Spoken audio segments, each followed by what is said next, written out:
მოგესალმებით ძვირფასო რადიო მსმენელებო და რადიო მაყურებლებო. დღეს ხუთშაბათია და მთელი 40 წუთით მეკუთვნით მე. კარგია რომ როგორც ყოველთვის მყავს ძალიან კარგი სტუმარი, მაგრამ დღეს რაღაცნაირად განსაკუთრებულად ამაღლებული განწყობა მაქვს, იმიტომ რომ ეს ადამიანი გარდა იმისა, რომ ყველას უყვარს და არავის უბრუნდება ენა რო რაღაცა ცოტა ისე რა თქواس მასზე, იმიტომ რომ ყველაფრით დაჯილდოებული არის, ყველანაირი ნიჭით და ყველანაირი სილამაზით თუ რამე არსებობს. და გარდა ამისა, ჩემი მეგობარია და მასთან რაღაცნაირად დიდი ხნის უნახაობის გამო უფრო რაღაცა კარგი ინტერვიუ გამოგივა დარწმუნებული ვარ და ყველა მიხვდა მე მგონი რომ მანიკა ასათიანზეა საუბარი ზე თუ ვახსენე არ მახსოვს. მანიკა გამარჯობა. საღამო მშვიდობისა შენ და საღამო მშვიდობისა ჩვენს მსმენელს. დიდი მადლობა ამ შეფასებისთვის, რითიც დაიწყე. პირიქით, მადლობა რომ ჩვენი სტუმარი ხარ და რაღაცნაირად მინდა რომ დავიწყოთ ახლა, ესე ბოლოდან მოვყვეთ თავში რა. რაღაცნაირად სადგელოდოთ რა სიახლეები გაქვს, სად გაანათებ, იმიტომ რომ რაღაცნაირად პროექტი რო იწყება, მიყავს თუ არა ეს პროექტი, ყოველ შემთხვევაში ყველგან გეძებთ, იმიტომ რომ რაღაცნაირად ერთი და იგივე არსად არ ახარ ეს არ არის რაღაცნაირად ჩემი სუბიექტური შეფასება. ყველგან შენი ნიშა გიჭირავს, ყველგან განსაკუთრებული ხარ, განსხვავებული ხარ და სულ მოლოდინის რეჟიმში ვართ, რომ აი სად გამოჩნდები, სად გაანათებ, სად გაგვითხობ გულებს. დიდი მადლობა. აბა უახლოესი პროექტი, სადაც გამოჩნდები. უახლოესი პროექტი ზუსტ თარიღს ვერ ვიტყვი, მაგრამ მაყურებელმა იცის, რომ ვინ არის ახალი სეზონის მოლოდინში ვართ ყველანი. შესაბამისად, ხო, ამ შემთხვევაში არ ვარ წამყვანი, ვარ ჟიურის წევრი, დეტექტივი და ამ ამბავში უკვე დიდი ხანია მაყურებელიც მიცნობს და შესაბამისად ძალიან კარგი ახალი სეზონი ელოდება ტელემაყურებელს და მეც ველოდები, როდის დაიწყება. რაღაცა პატარა სპოილერებს დებ ხოლმე, ხო? ხო, ანუ რისი თქმაც შემიძლია არის, ვინ ვარ ჟიურის წევრები, წელს ლიზა ბაგრატიონი დაბრუნდა. მე ანდრი ჯოხაძე, ოთარ ტატიშვილი და ლიზა ბაგრატიონი ვიქნებით ჟიურის წევრები, წამყვანი პლავმა კაზანბახიძე, რა თქმა უნდა მონაწილეების შესახებ არაფრის თქმის უფლება არ მაქვს, მათ შორის არც გმირების შესახებ, მაგრამ მე როგორც ვიცი, უკვე გადის, ასე ვთქვათ, პრომო, ვიდეორგოლი, სადაც თოჯინები უკვე გაცხადდა და მაყურებელმა ნახა თუ რომელი პერსონაჟები იქნება წლევანდელ სეზონზე. ინტერესებს რა სილამაზის თოჯინები ყავს და გითხარი ორი სიტყვით. ხო, მე როგორც მონაწილე ის წელი რო გავიხსენო და ის სეზონი ახლოდან როცა მქონდა ამ ყველაფერთან შეხება და ვნახე თვითონ ეს სამუშაო პროცესი, იქიდან მოყოლებული ვარ აღფრთოვანებული. ერთი რა ჩანს ეკრანზე და მეორე რა არის რეალურად ცხოვრებაში. მართლა საოცარი ნამუშევრებია.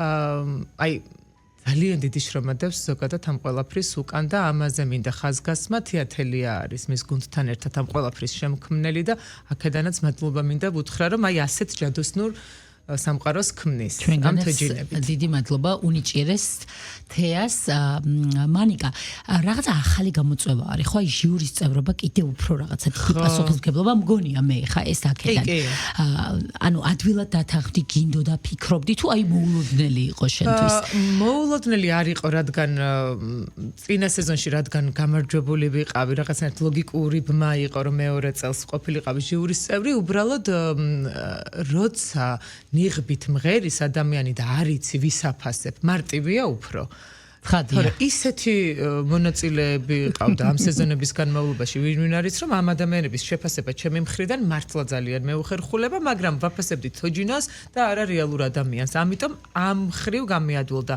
მეორეს მხრივ ჩემთვის პასუხისმგებლობაც არის თან ვინაიდან გამოცდილება მაქვს როგორც მონაწილეს რაღაცნაირად ბოლომდე კონკურსანტის მხარეს ვარ ხოლმე რა აი ის კი არა რომ აუცილებლად გამოვიცნო და აი რაც შეიძლება რაღაცა მეტი ბმა ვიპოვო და მივიდეს სწორ ვერსიამდე არა მინდა რომ მაქსიმალურად ყველა მისიამოვნოს თავიც სწორად წარმოაჩინონ სწორად შენიღბონ და ასე შემდეგ ხო კი აი ვიცი რას ნიშნავს იქ ყოფნა რამდენად რთულია რამდენად აზარტული და აი მართლა ვიძახდი ხოლმე ხშირ შემთხვევაში აი მე რო შუა პროექტში დამეტოვებინა პროექტი ალბათ გავგიშდებოდა ხო ძალიან ხო ეს მომენტი რთულია ხოლმე ბოლო ნაწილი ანუ კონკურსანტობის დროს მოგივიდა ეს აზარტი ეგ უნდა მეკითხა შენ ხა ძალიან აზარტული ხარ და მე ძალიან აზარტული ვარ და იქ კონკურსანტი როცა ხარ, მაშინ მოდის ეს აზარტი თუ როცა ჟიური ხარ, თითქოს რაღაც ამ აზარტში არ ახარ, ხო, უფრო? ზოგადად მართლა ძალიან აზარტული ვარ მე და რაღაცნაირად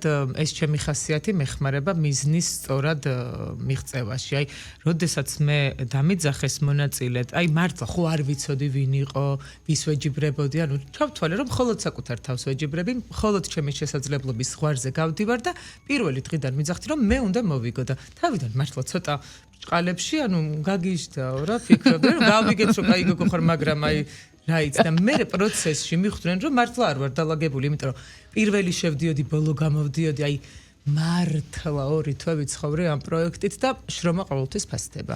მიზანი ყოველთვის ამართლებს, თუ ამას ზემოდან ემატება დიდი შრომა და მიუხედავად იმისა, რომ ძალიან სასიამოვნო პროცესი იყო, ამავდროულად იყო სტრესულიც.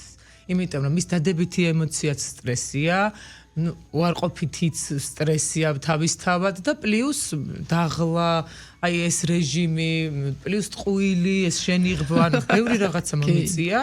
რაც მანამდე არ იყო ჩემს ცხოვრებაში თან ერთად, ხო? და რაც შეეხება როგორც ჟიურის წევრის აზარტს, აი როგორც თქვი რა, კი აზარტია რაღაც მხრივ გამოცნობაც და ქონდა ამის პრეცედენტებიც რომ გამომიცნია ამ სეზონშიც იხილავს მაყურებელი, მაგრამ აი ხომ ვამბობ, არ არის აპრიორში ჩემი მიზანი ეს. არის ჩემი მიზანი რომ გავერთო მაყურებელიც ვასიამოვნო, რაღაცნაირი საინტერესო ვერსიები ვთქვა. რა თქმა უნდა, ვაკვირდები იქ მინიშნებასაც, სიმღერას, ახლა თუ გამოვიცანი ის რომ არ ვთქვა არა, მაგრამ აი მაინც და მაინც ეს არ არის ჩემი მიზანი რა. გასაგებია. და ერთი და ახლა ეს პროექტი ამოვწუროთ, მე მგონი ამით. ხო. ანუ შენი ეს ნიჭი რო გაკ არაჩვეულებრივი ხმა და ძალიან მაგრად მღერი არიცოდა ბევრმა მანიკა. მაყურებელმა ხო არიცოდა და თვითონ ჟიურის წევრებმაც მე მგონი არიცოდნენ შენი ეს ვოკალური მონაცემები და პირდაპირ მომღერლისკენ და პირდაპირ მამაკაცისკენ რო წავიდნენ, დაიჭირე ეგ ნიშა და დაიჭირე. მეც ეგრე ვიყავი, მე მგონი კალათბურთელი ბიჭი, რომელიც ფანტასტიკურად მღერის და ეხა რა ვიცი, რომელი კალათბურთელი მღერის ძალიან კარგად. ვინიცის და ეს ჩანაფიქრშიც ასე გქონდა რომ აი იქითკენ პირდაპირ წაგეყვანეთ და გაგეჩერებინეთ. კი, ვინაიდან ჩემი ფიზიკური მონაცემები ცხადყოფს თუ ვინ ვარ, ანუ სიმაღლე და ეს პროპორციები მეტნაკლებად იკითხებოდა ჩემ კოსტიუმში, ამიტომ ახლა რამდენიმე ადამიანია ქალბატონი ჩემი სიმაღლის, ვინც ჩანს ეკრანზე და ვინც შეიძლებოდა რომ დაშვებული ყოფილიყო პროექტში, ამიტომ ჩავთვალე რომ როგორც მამაკაცი ესე უფრო შორს წავიდოდი. ნუ რაღაცა პირველ ჯერზე ვერა, მეორე ჯერზე ვერა, მესამე ჯერზე მაინც ასე ვთქვათ მომაგნებდნენ. ამიტომ ვიცოდი მე ჩემი მონაცემი, რომ შემიძლია მამაკაცის ხმის კარგად ასე ვთქვათ გახმოვანება თუ არ ვიცი, ჟღერადობა, ანუ მამაკაცის ხმით და თავიდანვე გამომყვლენ ამ ჩემს ვერსიაში. იყო რა თქმა უნდა ეჭვი რომ აი რამდენი ლაივი ასე ვთქვათ ჭყალებში გაქაჩავ და სადღაც მაინც მოგაგნებენ, მაგრამ ისე შემნიღბეთ რომ ვერა, ხო? ანუ მიუხედავად იმისა, რომ ხა ლიზა ძალიან ბევრი წელი ამიცნობს და იცის ძალიან ორგანულია, კი. თუმცა ის ყველაფერი რაც ვაკეთე ამ პროექტის ფარგლებში, აი ეგ მხარე, ხო, უფრო მანამდე დათრგუნული მქონდა, ასე ვთქვათ. ხა მამაკაცის ხმით რატომ დავიმღერო რეალურ ცხოვრებაში, ხო? იქ სპეციალურად ბოხი რაღაცნაირი ჩახლეჩილი ხმით მღეროდი და სხვათა შორის ჩემთვის მართლა სასაცილო არის ხარ, სხვანაირად როგორც შევაფასო, დღემდე არსებობენ ადამიანები, რომლებსაც ჯერათ რომ ამ პროექტში, იმ კონკრეტულ სეზონში, სადაც მე გავიმარჯვე, ფასკუნჯი იყო სხვა, მამაკაცი და ბოლოს რატომღაც დამითმო ადგილი და ჩავჯექნა, აი რა ლოგიკით. არ ვიცი. მართლა მინდა გითხო, იმიტომ რომ წარმოუდგენელი შენი ხბა იყო და ანუ ვერი ჯერებდა. არა ვიცი, მაგრამ აი რატო დათმობდა? აი სიტყვაზე, ვის შეიძლებოდა დაეთმო? შენს მეუღლეს. არა, ბექა სამწუხაროდ ამ მონაცემების არ არის რომ ეს ყველაფერი და თუმცა კარგად მღერის. ხო და ის არის რაღაცნაირად სხვანაირად გაიხსენი ამ პროექტში და ძალიან მაგარი იყო. აი შენთვის ეგ სეზონი შენთვის იყო კიდე რაღაცნაირად ერთი ახალი რაღაცა ამოსულ თქვა და ის ჟინი რაც ბავშვობიდან მქონდა 13 წლამდე მე უმღეროდი და მინდოდა ყოველთვის ამ მიმართულებით რაღაცა გამეკეთებინა და ის ჟინი რაც ბავშვობაში მქონდა ამ პროექტმა ხორცი შეასხა და მე ეს ვთქვი, მახსოვს მაშინ ძალიან ემოციური იყო და თან მტიროდი და თან აი მართლა ყველაფერი, ყველა ემოცია ერთად მქონდა, რომ თითქოს აი მიზანს მივაღწიე, თან ეს სიხარული იქით ბახვას ფაქტორი, აი მოკლედ ბევრი რაღაც იყო, რაც ჩემთვის ასეთი ემოციების მომტანი იყო და მართლა მაშინაც ეს ვთქვი და დღემდე ამას ვფიქრობ, რომ რაღაცნაირად ჩემს ოცნებებს მოუყარა თავი ამ პროექტმა და ხორცი შეასხა. ხო, რაღაცნაირად მაყურებელი მიუხედავად იმისა, რომ ბევრი წელია მიცნობს და მიყურებს და მისმენს, არა როგორც მომღერალს, არამედ როგორც ჟურნალისტს და წამყვანს. სხვა კუთხით გავაცანი ჩემი თავი და ის შესაძლებლობები, რაც ღმერთმა მომცა, ამ პროექტში გამოვიყენე და გამოვავლინე, ხო? კი, ნამდვილად ეგრეა. მომწონს ეგ ფაქტი, მე რომ ძალიან მომწონს, რომ რეალიზება მოვახდინე ამის. კიდევ ერთხელ გეუბნები, არ არსებობს პროექტი, სადაც ერთმანეთს გავხარ. მაინც მიუხედავად იმისა, რომ ამდენი წელია ჩვენს თვალწინ ხარ, ყველგან მაინც რაღაცნაირი განსხვავებული ხარ, სხვანაირი ხარ, რაღაცა ყოველთვის ახალი რაღაცა შეგაქვს, მიზანი ვახსენეთ და მოდი ხა ამაზე ვისაუბროთ. აი, როგორ ახერხებ ამას? მუშაობ საკუთარ თავზე თუ ესეც რაღაცა ღვთისწყალობა არის, რომ ასე იზრდები, უფრო რაღაც თავდაჯერებული ხდები, ჯერ ერთი რაღაცნაირად ის პატარა გოგო აღარ ხარ და ის ასაკი კიდე რაღაცნაირად სხვანაირად გიხდება. აი ეს ცვლილებები ძალიან თვალშისაცემი და სასიამოვნოა, მაგრამ ამ ყველაფრისთვის აკეთებ კიდე რამე ის დამატებით მუშაობ საკუთარ თავზე. აი რა არის ამის ინსპირაცია, რომ შენ ყველგან ხარ მოწოდების სიმაღლეზე და განსხვავებული. აი ეს მინდა ვთქვა. ხო, იცი რა არის ჩემთვის საკუთარი თავის განვითარება არის დღის წესრიგში სულ მომწონს, რომ აი წლიდან წლამდე, როცა საკუთარ თავს უყურებ, თან ვარ ობიექტური შემფასებელი, არ ვარ, რომელსაც ყველაფერი მოსწონს საკუთარ თავში და თუნდაც პროფესიულ ნაწილში, ნებისმიერი კუთხით რა, ობიექტურად აღვიქვამ ყველა შეცდომასაც და პირიქით კომპლიმენტსაც სიამოვნებით ვიღებ, ანუ ამის მიმღებლობაც მაქვს. ამიტომ ხო, ანუ მუშაობ საკუთარ თავზე, რა თქმა უნდა რა, ეს თავდაჯერებაც წლებთან ერთად მოდის და პლუს ამას, აი სულ რაღაცნაირად ჯიბრში ვარ საკუთარ თავთან. ანუ მე კონკურენცია მესმის მხოლოდ ჩემ თავთან. აი როგორ ვთქვა, განა კარგი წამყვანი არ არის სხვა ან არ მომწონს პირიქით, ძალიან მომწონს, ძალიან ბევრი კარგი წამყვანია.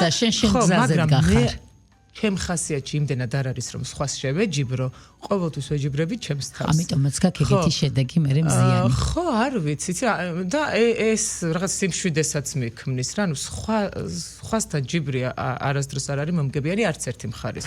ორივე ძალიან ცუდად ჩანს და როცა საკუთარ თავს ეჯიბრები, ბუნებრივია რომ წარმატებასაც და მიზანსაც უფრო მარტივად და სრულფასოვნად აღწევ. ძალიან კარგი გასაღები არის ეს და სხვა შორის აი ესე ფორმულირება არასოდეს მიფიქრი ამ ყველაფერზე და მართალია ნამდვილად არის ეს ყველაფერი საწინდარი. გარდა იმისა, რომ კიდე ძალიან კეთილი ხარ და კომპლიმენტებს იღებ და მუდმივად გასცემ ადამიანების მიმართ. ესეც რაღაცნაირად ჯერა რომ სამყაროში ტრიალებს და ეს სიკეთე და ეს სითბო, რომელიც ჭეშმარიტად გაქვს, არსად არ იკარგება. თავარია გულწრფელობა, მოდი ვთქვათ რა, ეს რაღაცა ის კეთილი სიტყვაც, კომპლიმენტიც და დადებითი ენერგიაც, რომელსაც გასცემ, თუ არ არის გულწრფელი, არაფერიც არ დაგიბრუნდება, ხო, დაიკარგება და მგონია რომ ზრდასრულ ასაკში, ყოველ შემთხვევაში, იმ ასაკში, რაშიც ახლა ვარ, ეს კარგად იგრძნობა და იგრძნობა, იმიტომ რომ ანუ ახლა ისეთ საუკუნეში ვართ, რომ აი ერთი პლატფორმა არ არის, აი სადღაც იყო რომ ერთ ჩარჩოში გვიყურებდნენ ადამიანები, უყურებდნენ აზრზე, უყურებდით და იქ არ იგრძნობოდა რა.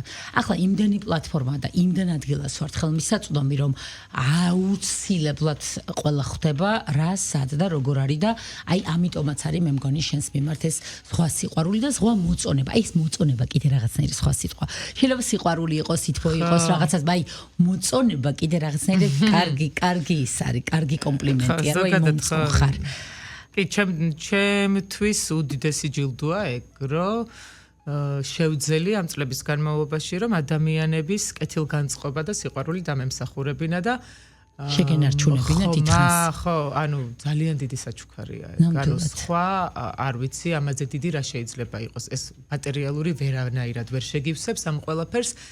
რა სიხარული და ბედნიერებაც იმ სხვა ადამიანებისგან ნათქვამი თითო სიტყვა გიკეთებს ემოციურ დონეზე, ხო, ჩემთვის ძალიან მნიშვნელოვანია და მადლობა მათ და მადლობა ღმერთს ამ შესაძლებლობისთვის, რომ რაღაცნაირად ჩემი პროფესიის არჩევაც შემთხვევით მოხდა და ამიტომ მგონია, რომ შემთხვევით ცხოვრებაში არაფერი არ ხდება და სწორ დროს სწორ ადგილას მოხვედრა სწორ ადამიანებთან ძალიან ბევრი რაღაცას განსაზღვრავს და ზუსტად ასე მოხდა ჩემს ცხოვრებაში ძალიან ადრეულ ასაკში 15 წლის ვიყავი მაშინ და იქიდან მოყოლებული მე უკვე რომ მივხვდი რომ თურმე რაღაც სწორად მოვხვდი ტელევიზიაში მე უკვე განმავითარე ამ მიმართულებით ჩემი ძალიან მაგარია მონიკა აი ეს შენი პროფესიული ზრდაც ეს ქათინაურებიც ეს სიფჭყველეც მაინც ყველასთვის ხილულია და ყველამ ძალიან კარგად ვიცით მაგრამ აი ჩემი შენ მოწონება რომელიც ვახსენე არის რომ აი მომწონს როცა ადამიანი მხოლოდ რაღაცა ერთი ხაზით კი არა ყველაფერში ესეთი დავარცხნილი და წარმატებული უდიდესი სიყვარული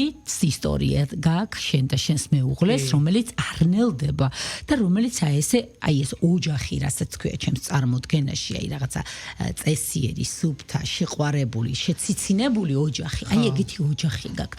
ადრეული ასაკი ვახსენეთ, ადრეულ ასაკში შექმნით ეს ფუფუნება არ არსებობს, ხო იცი, ბევრ შემთხვევაში სამწუხაროდ მე რაღაცნაირად ქრება, წყდება, სხვადასხვანაირად ვითარდება. აი ამას როგორ ახერხებ? ამისთვის ეს შენი ნახევარია და ესე მიდის თუ ამასაც სჭირდება თავისი რაღაცა. ნებისმიერ ურთიერთობას და პროცესს სჭირდება შრომა. მე ყოველ შემთხვევაში ასე ვუყურებ, ხა თავისით თუ მიდის და მიედინება, არც არის საინტერესო. კი, ნამდვილად ადრეულ ასაკში 17 წლის ვიყავი, როცა მე და ბექა დავოჯახდით. ადრეულ ასაკშივე 20 წლის ჯერ არ ვიყავი, როცა გიო შემეძინა და შესაბამისად, ანუ მეც პატარა ვიყავი, ბექაც პატარა იყო, 4 წლით არის ჩემზე უფროსი და ეს ერთმანეთს ძალიან ავუწყვეთ ფეხი. ძალიან გულშემატკივრობთ ერთმანეთს პროფესიულ ასპარეზზე. ჩემთვის, იცი რა არის, გააჩნია ვინ როგორ უყურებს პარტნიორულ ურთიერთობას რა, ჩემთვის ყველაზე მნიშვნელოვანია გვერდში დგომა, დობა და ხელშეწყობა.